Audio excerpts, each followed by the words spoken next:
한 목소리로 같이 읽을까요? 시작. 때가 제6시쯤 되어 해가 빛을 잃고 온 땅에 어둠이 임하여 제9시까지 계속하며 성소의 휘장이 한가운데가 찢어지더라. 예수께서 큰 소리로 불러 이르시되 아버지여 내 영혼을 아버지 손에 부탁하나이다 하고 이 말씀을 하신 후 숨지시니라. 아멘.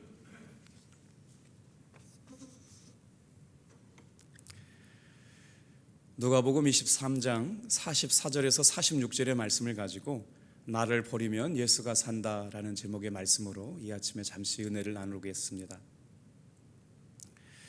십자가에 달리시기 전날 밤 예수님은 목요일 저녁 예루살렘의 다락방에서 최후의 만찬을 진행하셨습니다. 떡을 떼시면서 내 몸이라고 말씀해 주셨고 잔을 가지시고 기도하시고서는 많은 사람들을 위하여 흘린 곧 새 언약의 피라고 말씀하셨죠. 그리고 밤새 채찍에 맞으시고 금요일 오전 우리 시간으로 오전 9시에 십자가에 달리셨고 정오 때부터는 오늘 본문의 말씀 44절부터 제6시가 우리 시간으로 정오거든요. 6시쯤 되어 해가 빛을 잃고 온 땅에 어둠이 임하여 제9시까지 계속하며 성소의 휘장이 한가운데 찢어졌더라.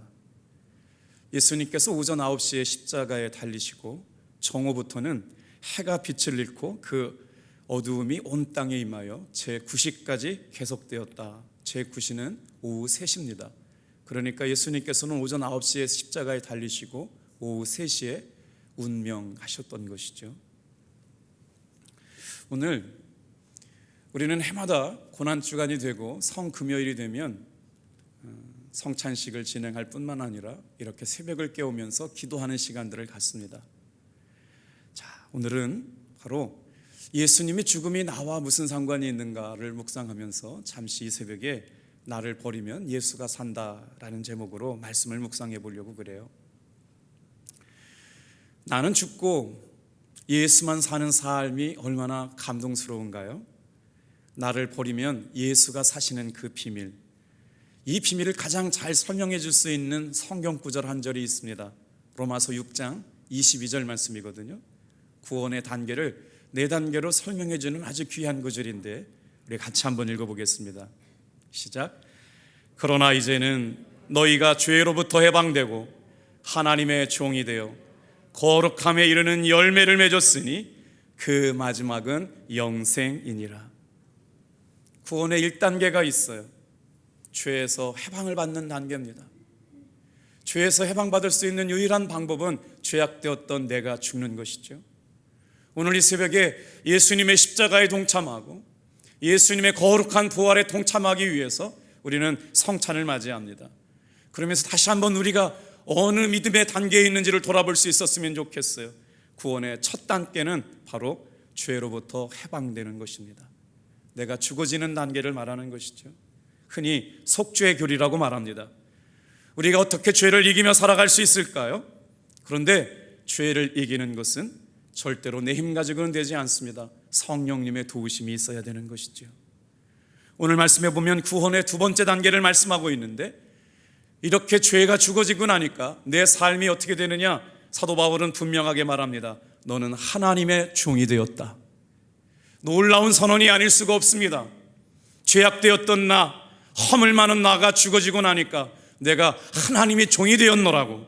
어떻게 이렇게 놀라운 고백을 할 수 있을까요? 예수님을 믿고 살아가는 사람은 삶의 주인이 변한 사람입니다.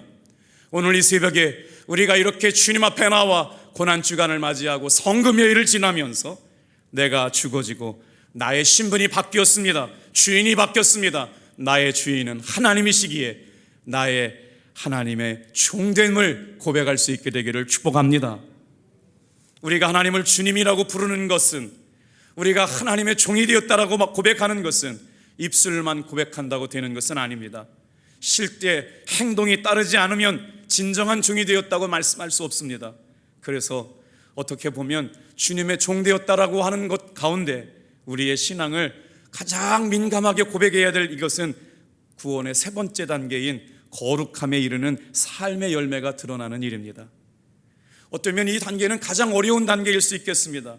죄로부터 해방되었고 이제 내가 하나님의 종이 되었으니 내 삶에는 거룩함에 이르는 열매가 나타나야 되는데, 이것이 진정한 삶의 변화고 주인의 변화라고 하는 것이죠. 주인이 바뀐 사람, 내 삶의 주인이 예수님 된 사람들은 거룩한 열매를 맺을 뿐만 아니라 하나님께서 기뻐하시는 빛의 자녀의 삶을 살아가게 된다는 것이죠. 구원의 세 번째 단계는 삶의 변화가 일어나는 단계입니다. 오늘 사랑하는 성도 여러분, 우리가 오랫동안 예수를 믿었음에도 불구하고 아직도 내가 죽어지지 아니하고 주인이 바뀌지 않고 삶에 놀라운 열매가 맺어지지 않는다면 이거 큰일이 아닐 수가 없습니다. 다시 한번 저와 여러분의 삶에 죄가 지워지고 주인이 바뀌어지고 거룩한 삶회가 나타나고 삶의 열매가 나타나고, 성령께서 말씀하시는데 신앙의 마지막 단계는 무엇 단계일까요? 그 마지막은 영생이니라. 어떻게 보면 예수 믿고 삶의 변화가 가장 어려울 수도 있겠습니다. 삶의 신분이 바뀌었습니다. 그러니까 결국에는 거룩한 열매를 맺을 수밖에 없는 삶의 변화가 일어났다라고 하는 것이죠. 그리고 나니까 영원한 생명, 영생을 소유한 사람이 되었다라고 하는 것입니다. 나는 죽고 내 안에 사시는 예수로 살아가게 될 때, 오늘 이 새벽에 다시 한번 주님의 십자가를 묵상하고 주님의 부활하심을 기념하는 이곳에서 죄가 끊어지는 역사가 일어나기를 축복합니다. 하나님의 종이 되시기를 축복합니다. 거룩한 삶의 열매가 일어나기를 원합니다. 영원한 생명, 영생을 소유한 사람들처럼 여러분 믿음을 가지고 살아가기를 축복합니다. 구원의 4단계를 통해서 저와 여러분들은 우리의 신앙의 단계를 점검해 보아야 합니다. 어떻게 하면 나는 죽고 내 안에 사시는 예수로 살아갈 수 있을까요? 어린 시절에 저희 동네 야산에 가보면 감나무하고 비슷한 나무가 하나 자라고 있는데 사진을 한번 보여드려 볼게요. 여러분 보시기에 어떤 나무가 감나무고, 자, 이 사진은 감나무일까요? 고엽나무일까요? 다른 사진도 한번 보여주세요. 자, 이 사진은 감나무일까요? 고엽나무일까요? 아유, 다 아시네요. 세상에 저도 사진을 준비해 놓고 띄워보니까 멀리서 보니까 그게 그거 같아요. 생김은 감나무와 똑같습니다. 그러나 고엽나무에게는요 손톱만한 도토리알 같은 열매가 맺히거든요. 그런데 거기에다가 아무리 거름을 많이 주고 잘 가꾼다고 하더라도 고엽나무가 감나무 열매는 맺지 않습니다. 그런데 고엽나무가 감나무를 맺는 방법 하나가 있습니다. 고엽나무를 잘라다가 감나무에다가 접붙이게 되면 그 나무는 그때부터 좋은 감나무 열매를 맺기 시작한다는 것이죠. 마찬가지로 육신의 정욕이 나를 지배하고 내 생각이 아직도 나를 지배하고 있을 뿐만 아니라 안목의 정욕과 이생의 사랑에 붙들려 살아가는 나의 삶에는 어떤 열매가 맺혀지느냐? 바로 죄의 열매를 맺을 수밖에 없다는 것이죠. 그러나 예수님과 더불어서 내가 죽고 예수님이 내 삶에 들어와셔서 살게 되는 그 순간부터 우리는 삶의 변화를 경험할 뿐만 아니라 인생의 주인이 바뀐 삶을 살아가게 되고 거룩한 열매를 맺을 뿐만 아니라 우리의 인생의 마지막 영생을 얻게 될 뿐만 아니라 영원한 천국을 소유한 하나님의 진정한 자녀들이 되어 살아가게 될 줄로 믿습니다. 그래서 사도 바울은 그 가능성을 갈라디아서 2장 20절에 빗대어 말씀하고 있습니다. 우리 같이 한번 읽어볼까요? 시작. 내가 그리스도와 함께 십자가에 못 박혔나니 그런즉 이제는 내가 산 것이 아니요 오직 내 안에 그리스도께서 사신 것이라. 이제 내가 육체 가운데 사는 것은 나를 사랑하사 나를 위하여 자기 몸을 버리신 하나님의 아들을 믿는 믿음 안에서 사는 것이라. 오늘 이 시간 우리 거룩한 이 새벽을 깨우는 사랑하는 성도 여러분, 예수 그리스도와 함께 더불어 살아가시는 귀한 믿음의 성도들이 되어질 때 우리는 자기 몸을 버리셔서 하나님의 아들을 믿는 믿음 안에서 살아가는 놀라운 주님과의 동행이 시작되게 될 줄로 믿습니다. 그래서 나는 매 순간 죽어지는 것이죠. 내가 죽어지게 될 때 내 안에 예수의 생명이 살아나는 것입니다. 오늘 이 새벽에 사랑하는 성도 모두 한 분 한 분마다 주님을 의지하고 주님을 맡기고 주님과 사귐이 시작되는, 그리고 주님과 동행이 일어나는 아름다운 믿음의 고백들로 함께 신앙생활할 수 있을 때 진정한 믿음의 승리자가 되고 하나님께 영광을 돌리는 사람들이 될 줄로 믿습니다. 저는 오늘 이 시간 어떻게 하면 이 말씀을 통해서 죄악되었고 허물 많은 나는 죽어지고 내 안에 사시는 예수 그리스도로 말미암아 살아갈 수 있을까를 묵상하다 보니까 잠시 세 가지 말씀을 나누려고 합니다. 첫 번째, 다 같이 한번 따라해 볼까요? 예수님이 죽으실 때 나도 죽었습니다. 여러분, 피상적인 고백이 아니고요, 정말 내 삶에 예수님이 어떻게 주인 되어 주셨을까를 믿는 중요한 고백인데, 예수님께서 십자가에 죽으셨을 때 나도 죽었다고 인정해야 합니다. 우리 46절 말씀 같이 읽어볼까요? 예수께서 큰 소리로 불러 이르시되 아버지, 내 영혼을 아버지 손에 부탁하나이다 하고 이 말씀을 하신 후 숨지시니라. 우리의 신앙생활이 왜 그렇게 흔들리고 끝도 없이 연약하기만 한 걸까요? 예수님께서 죽으실 때 죄악되었던 허물 많은 나도 죽었다라고 하는 것이 인정되지 않고 있기 때문에 그렇습니다. 죄와 허물로 죽을 수밖에 없었던 나는 예수님께서 십자가에 죽으실 때 나도 함께 죽은 것입니다. 이제 더 이상 죄악이 나를 주장하지 못합니다. 어둠이 나를 주장하지 못합니다. 허물이 나를 주장하지 못합니다. 예수님께서 죽으실 때 죄악되었던 나도 죽었습니다. 이것이 바로 세례이고 이것이 바로 성찬인 줄 믿습니다. 내가 예수님 안에서 죽음을 선포하게 될 때 진정한 예수님과의 동행이 시작되게 되는 것이죠. 그래서 갈라디아서 5장 24절도 이렇게 말합니다. 그리스도 예수와 함께, 그리스도 예수의 사람들은 육체와 함께 그 정욕을 십자가에 못 박았느니라. 얼마나 고마운 말씀입니까? 주 예수 그리스도 함께 살아가는 믿음의 사람들은 십자가에 그 정욕과 그의 모든 허물을 못 박았다. 예수 그리스도의 사람은 육체와 함께 그 정과 욕심을 주님의 십자가에 함께 못 박았다라고 하는 것이죠. 오늘 이 새벽에 우리는 다시 한번 주님과 동행하기를 원하는 믿음의 고백을 가지고 이 자리에 올라왔습니다. 주님과 동행하고 친밀한 사귐을 갖기를 원하는 마음으로 이제는 내가 그리스도와 함께 십자가에 못 박혔나니 그런즉 내가 사는 것이 아니라 오직 나는 예수 그리스도 안에 살아가는 진정한 성도가 되어지기를 소망합시다. 예수의 생명이 내 안에 들어오면 어떤 역사가 일어나는가요? 왜 우리가 십자가에 못 박히자고 고백하는 걸까요? 예수님의 십자가가 내가 못 박히게 되면 옛 자아가 죽게 되는 겁니다. 허물 많고 죄 많은 내가 더 이상 내 삶의 주인이 되지 않는 것입니다. 그래서 예수의 생명으로 살아가는 사람들이 될 수 있기 때문에 오늘 이 말씀을 붙잡고 인정하는 저와 여러분 되길 바랍니다. 나는 이미 예수님과 더불어 살아가는 존재가 되었다. 이 사실을 믿고 예수님을 의지하고 예수님을 신뢰하고 예수님을 붙드는 이 새벽 되기를 축복합니다. 그럴 때 성령께서 내 마음 가운데 주장하시고 내 삶의 주인이 되어주시는 놀라운 역사가 일어나게 되는 것이죠. 이러한 사실은 성령을 통해서만 우리에게 주어지는 은혜였기에 오늘 이 새벽에도 주님만 의지하고 신뢰하며 나갈 수 있는 믿음의 성도들 되길 바랍니다. 내가 예수님 안에서 죽는다는 걸 어떻게 표현할까요? 사람은 아담 안에서 태어났을 때 타락하고 부패한 죄인이었기 때문에 내 마음속에서는 선한 것이 하나도 없었습니다. 하나님을 기쁘시게 할 수도 없었습니다. 죄를 이길 수 있는 힘도 내 안에 있지 않았습니다. 그런데 오늘 시간 저와 여러분에게 예수님께서 말씀하시는 거예요. 너는 죽었다. 내가 내 안에 살고 있다. 내가 나의 생명을 너에게 주노라 라고 말씀하시는 것이죠. 목회를 하면서 순간순간마다 매 순간마다 주님 앞에 묻습니다. 주님, 제가 진짜 목사인가요? 제가 무슨 자격으로 이 새벽에 나와서 설교를 하나요? 끊임없이 묻고 또 묻고 묻고 또 물었던 질문이 아닐 수가 없어요. 그런데 주님께서 저에게 말씀하십니다. 김 목사야, 네가 목사 되고 싶어서 된 것 아니다. 네가 가는 길이 너의 길이라고만 생각하냐? 너는 질그릇에 불과하단다. 나는 너를 통해서 일하기를 원했고 내가 너를 선택했고 내가 너를 목사 만들었다는 것을 분명하게 잊지 말아라. 그 순간 제 마음속에 주님, 그렇습니다. 내 삶의 주인은 예수님이십니다. 나를 오늘 이곳에 있게 하신 분도 예수님이십니다. 오늘 죄와 허물 많은 김석기는 죽었습니다. 내 안에 사시는 예수님만 살게 도와 주시옵소서.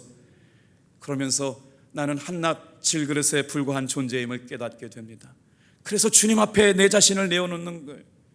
오늘 이 새벽에도 말씀을 준비하면서 읽기만 해도 은혜가 되고 힘이 되는 구절이 있더라고요. 우리 한번 고린도후서 4장 7절부터 10절 말씀입니다. 이 시간 이 말씀을 붙들고 주님, 나는 죽었습니다. 내 안에 사시는 예수님만 살아나게 도와 주시옵소서. 사도 바울도 이렇게 고백했어요. 읽을 때마다 큰 위로와 힘을 공급받는 이 말씀 같이 한번 읽어보겠습니다. 7절부터 10절을 한 목소리를 읽어보겠습니다. 우리가 이 보배를 질그릇에 가졌으니 이는 심히 큰 능력은 하나님께 있고 우리에게 있지 아니함이라. 아니함을 알게 하려 함이라. 우리가 사방으로 우겨싸움을 당하여도 쌓이지 아니하며 답답한 일을 당하여도 낙심하지 아니하며 박해를 받아도 버림받지 아니하며 거꾸로 됨을 당하여도 망하지 아니하고 우리가 항상 예수의 죽음을 몸에 짊어짐은 예수의 생명이 또한 우리 몸에 나타나게 하려 함이라. 오늘 사랑하는 성도 여러분, 예수를 믿는다라고 하는 것은, 고난 주간에 부활에 참여한다는 것은, 예수님이 내가 죽고 내 안에 예수님이 산다라고 하는 것은 예수님의 죽음을 항상 우리 몸에 지니고 사는 것임을 믿으시길 바랍니다. 그때 주님께서 내 몸에 나타나시겠다는 거예요. 그러니까 신앙생활에 힘이 없던 이유가 뭘까요? 예수를 믿고 산다고 하면서도 죄악되었던 내가 죽어지지 않았던 것입니다. 내 생각, 내 교집, 내 의도가 죽어지지 않으니까 내 삶에 주님께서 예수님이 주인 될 수 없었던 것이라면, 다시 한번 이 새벽에 주님, 나는 예수님 안에서 죽었습니다. 내 주인이 예수님이십니다. 오늘도 고백하게 될 수 있기를 축복합니다. 항상 예수의 죽음을 짊어지고 살아가는 사람들에게 예수의 생명이 그에게 나타나서 우리의 삶을 변화시키시고 구원하게 하실 뿐만 아니라 죄가 끊어지게 하실 뿐만 아니라 거룩한 삶의 열매를 맺게 하실 뿐만 아니라 결국은 구원받는 영생을 소유한 하나님의 자녀들로 바꾸어 주셨다는 것이죠. 오늘 이 보배를 질그릇에 가졌습니다. 우리는 다 질그릇에 불과한 사람들이었습니다. 그런데 이 질그릇에 불과한 사람에게 하나님의 능력, 우리 주 예수 그리스도가 보배로 담기신 겁니다. 우리가 이 성찬에 참여할 때 질그릇 같은 우리의 심령에 보배 되시는 예수님이 충만하게 임재하시기를 사모하며 은혜의 자리로 나오시기를 축복합니다. 그 능력은 나에게 있지 않습니다. 오직 큰 능력이 하나님께만 있습니다.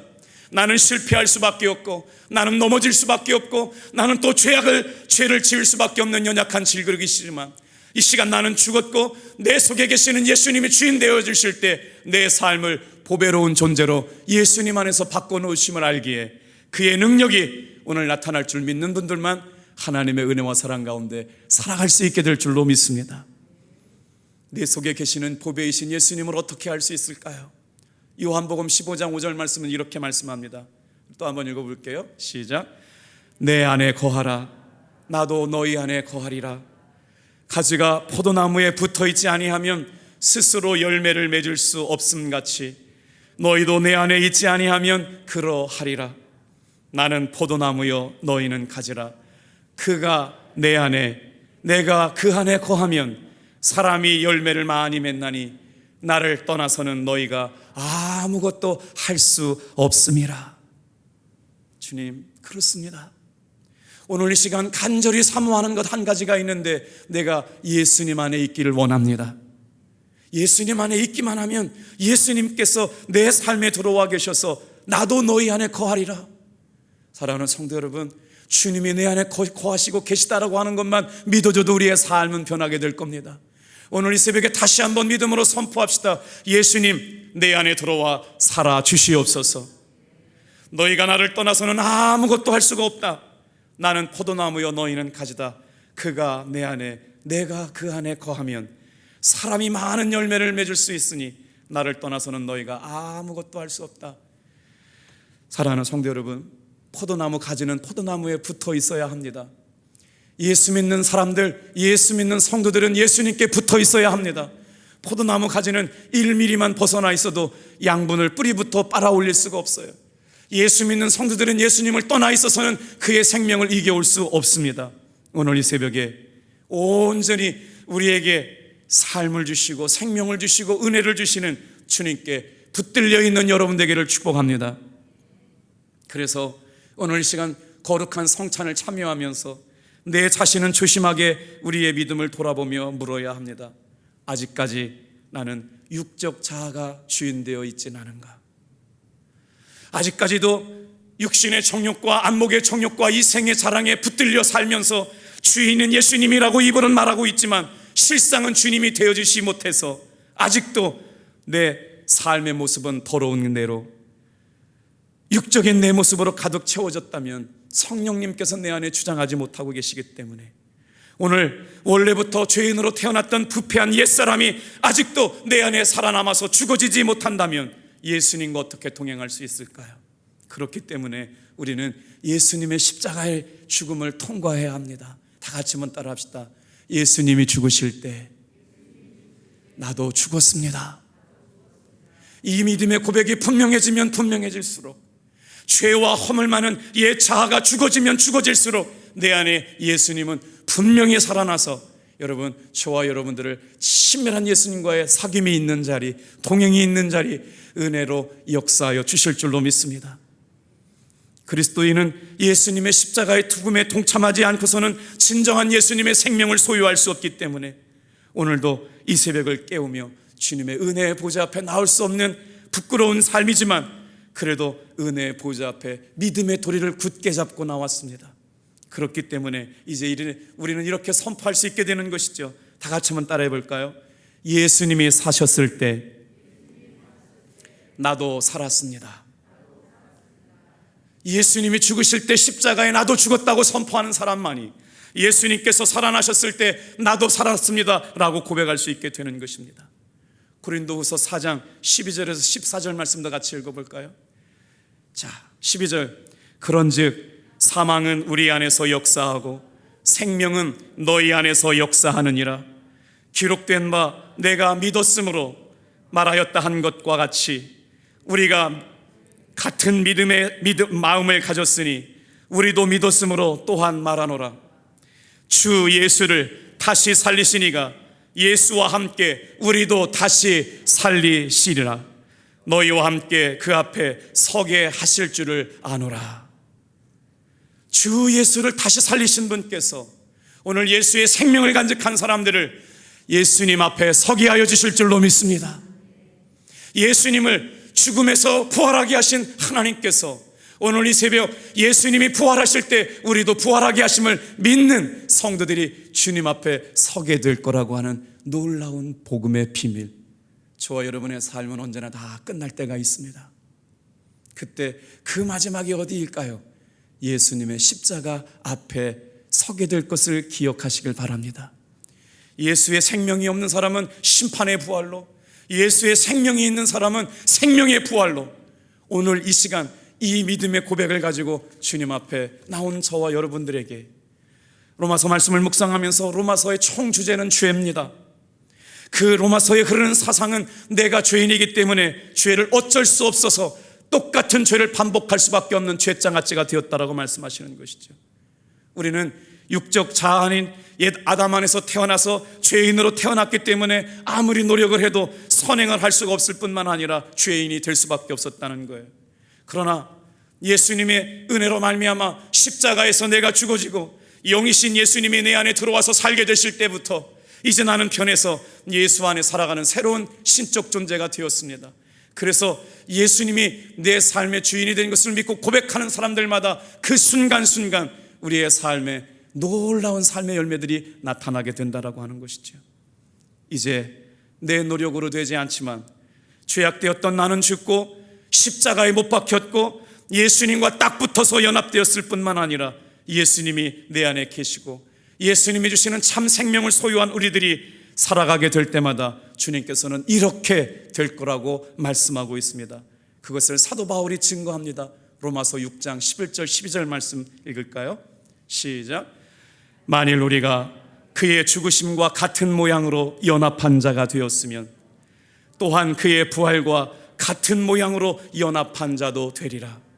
우리가 알거니와 우리의 옛사람이 예수와 함께 십자가에 못 박힌 것은 죄의 몸이 죽어 다시는 우리가 죄에게 종노릇하지 아니하려 함이라. 아멘. 죽으심과 같은 모양으로 십자가에 죽었어요. 예수님께서 죽으실 때 우리가 죽었습니다. 그런데 사도 바울은 주님의 부활을 이렇게 고백하는 겁니다. 그의 부활과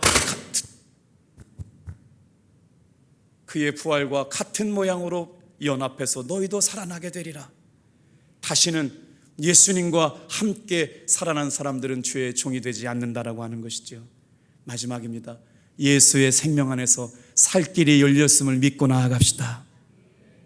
우리는 예수의 생명으로 다시 살아났습니다. 이제 아담 안에서 죄 많은 나는 죽었습니다. 예수의 생명으로 살 수 있도록 은혜를 허락해 주셨습니다.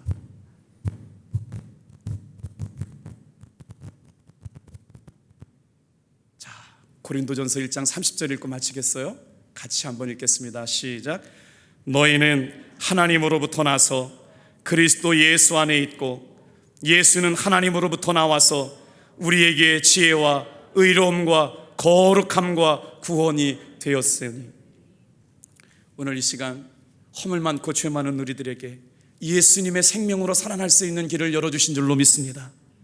나는 비록 죄인이지만 예수님께서 나에게 의로움이 되어주셨고, 나는 비록 거룩하지 못하지만 예수님 때문에 거룩할 수 있는 길이 열린 줄로 믿습니다. 오늘 이 시간 나는 구원받을 자격이 없지만 예수님 때문에 구원을 받을 수 있는 사람이 됐다는 것을 의지하고 은혜의 보좌 앞에 나오시길 바랍니다. 오늘 이 시간 질 것과 같은 연약한 나임에도 불구하고 예수의 생명이 담겨진 보배로운 질그릇처럼 저와 여러분들의 삶을 그렇게 인도해 주실 줄로 믿습니다. 기도하겠습니다.